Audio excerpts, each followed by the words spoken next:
Right, this is just a miniature rant about this. This is a passport. A passport is what's needed if you want to travel outside the country. And in England you can get a passport if you were born here, obviously, and can prove that and fill in their little forms and pay a substantial amount of money. They will give you a passport that will allow you to travel for 10 years.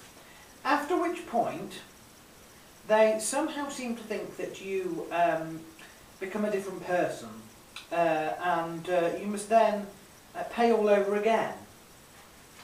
I got my first, this is my first passport, I got it in, according to this, the 9th of February 2001. And the reason I got it was because I was due to go on my trip to Greece, and I was at the age where I could get it. I do not remember paying a substantial amount of money at all. Anyway, it's run out now, obviously. It ran out 9th of February 2011. And I am planning on going to the US again in March next year. So I shall need to get this updated. So I went to the post office that has all the forms, and he told me that because of my age and because I had to do it if I wanted to travel, it would cost me £70. That's pure profit, because it does not take £70 to make this little book at all. I suppose I should be grateful. If I had to change my details halfway through my 10 years, I would have to pay £85.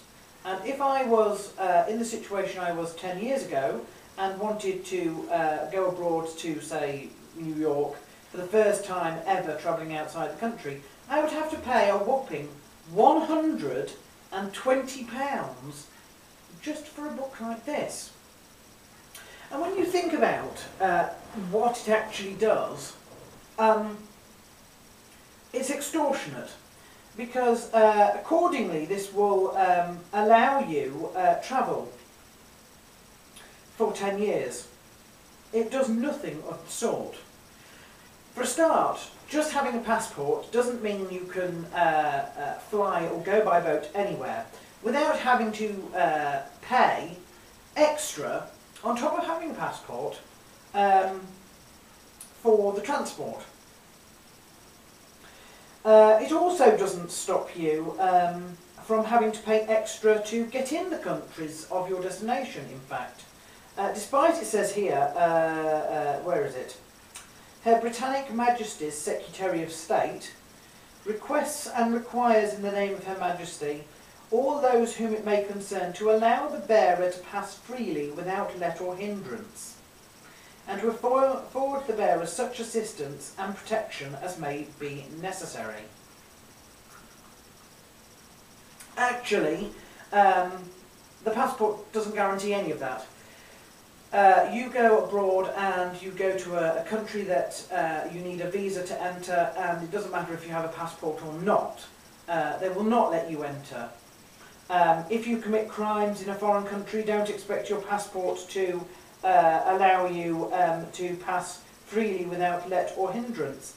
And if you do not have health insurance and you go out to a foreign country and you get sick, don't necessarily expect them to afford the bearer such assistance and protection as may be necessary.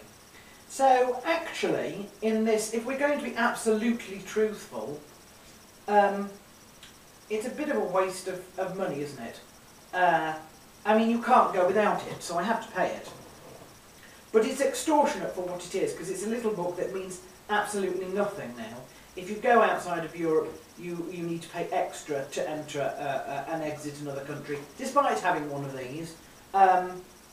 If you get ill, it won't necessarily allow you to be protected or offer you assistance.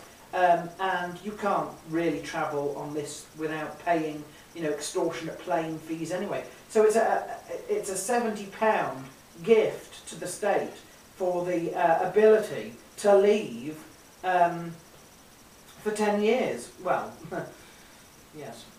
As one of my friends said online, in fact, perhaps that is well and truly worth the money to get out of a country like this.